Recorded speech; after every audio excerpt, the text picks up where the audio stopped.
fait, les grands paradoxes qui animent les consommateurs contemporains, c'est que pendant longtemps, les grandes attitudes étaient plutôt par période. On avait des périodes plutôt slow, où on était plutôt recentré vers soi-même, recentré vers sa maison, etc. Et puis des périodes plutôt fast, plus ostentatoires, plus expansives. Et puis en fait, les consommateurs ont changé. Avec la crise, tous les modèles ont été remis en question et toutes ces attitudes qui correspondaient à des grandes époques un peu sans transformation se sont retrouvées à être toutes croisées en même temps. On n'avait plus forcément une croyance, mais on croyait à plusieurs choses. Et toutes ces exigences slow et fast qui étaient plutôt sur des grandes périodes se sont retrouvées à toucher le même consommateur parfois en même temps. Un exemple, c'est on va vouloir être connecté en permanence, on a toujours une tablette, un smartphone sur soi et on va vouloir avoir toujours un lien avec le reste du monde. Et à côté de ça, de plus en plus de gens vont vouloir se déconnecter, parfois même les mêmes personnes que celles qui étaient connectées en permanence. Donc tous ces paradoxes, on doit coexister avec et les marques doivent coexister en sachant qu'elles doivent s'adresser à des consommateurs de façon différenciée selon certains moments. Le digital est devenu complètement fondateur, c'est-à-dire que tout leur rapport aux marques, de toute façon, est basé aujourd'hui sur le digital. On parle d'un consommateur qui est multi, qui va pouvoir avoir plusieurs attitudes, et l'une et son contraire à quelques minutes d'écart sans aucun problème. Le consommateur multi, ça donne une entreprise omni derrière, ça veut dire qu'elle doit être complètement pensée pour commencer dans le digital, se finir en réel, avoir de l'expérience, croiser complètement les expériences en permanence. Pour toutes les marques, quelles qu'elles soient, en fait, c'est des mouvements qui sont complètement transsectoriels. Cette idée d'omni fait qu'il faut être à la fois très modulable sur ses offres. On ne peut plus avoir une offre, un consommateur, etc. et puis réagir comme ça. On est aujourd'hui avec une offre dont le prix peut varier parce qu'entre le consommateur qui va l'acheter au plein prix, qui va trouver une réduction sur Internet, qui va l'acheter en seconde main, il y a plusieurs niveaux de prix pour une marque. Il y a plusieurs façons de parler au consommateur. Par exemple, dans son offre, aujourd'hui, avec le traitement de la data, on peut avoir des offres qui sont totalement personnalisées.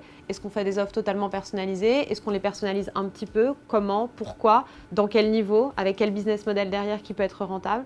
Ça rentre aussi dans le cadre de la distribution. Comment on gère sa distribution quand elle est omnicanal? Est-ce qu'on distribue que sur le digital, pas que sur le digital? Parfois, le digital empiète sur le magasin, parfois dans l'autre sens. Donc, comment on fait interagir? On n'est plus tellement à l'époque du cross-canal où il fallait faire vivre ces deux systèmes en parallèle et essayer de les faire s'accorder. On est dans des expériences qui commencent sur un support et qui finissent totalement dans l'autre. Donc, il faut gérer le plus harmonieusement possible ces transitions. Et ça s'applique aussi à tous les domaines en fait, du marketing d'une entreprise, également à la communication, puisque les moments de parole sont multipliés.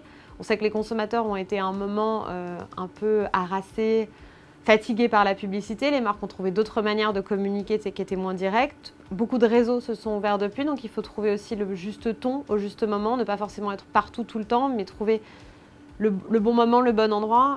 Certains consommateurs ont besoin de se déconnecter, donc est-ce qu'on doit leur parler tout le temps? Et c'est parfois difficile pour une marque d'accepter de devoir se taire à certains moments pour laisser respirer. Donc c'est trouver l'accord entre tous ces paradoxes-là.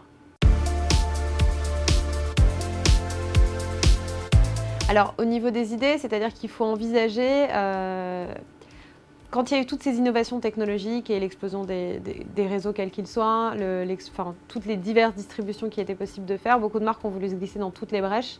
On se rend compte aujourd'hui qu'il y a une recentralisation, que toute marque n'a pas une légitimité à s'adresser sur tous les réseaux, à tous les moments. Il faut trouver des temps de parole différents, il faut trouver des contenus qui soient différents, avoir des façons de communiquer qui soient différentes. Donc, les idées pour les marques, c'est surtout de travailler sur un accord avec leur propre ADN, de trouver des valeurs qui leur soient propres et d'axer là-dessus. Le secteur de la mode est intéressant pour ça parce que c'est un secteur qui, au début, c'est parfois protégé, qui était un secteur d'attraction, d'émotion très forte et qui avait au début presque une difficulté à envisager le secteur du digital parce qu'il fallait trouver des moyens de recréer cette émotion sur le digital. Aujourd'hui, on l'a largement dépassé, ils ont largement trouvé des moyens, mais comme quoi c'est un bon usage des outils qui permet d'y arriver.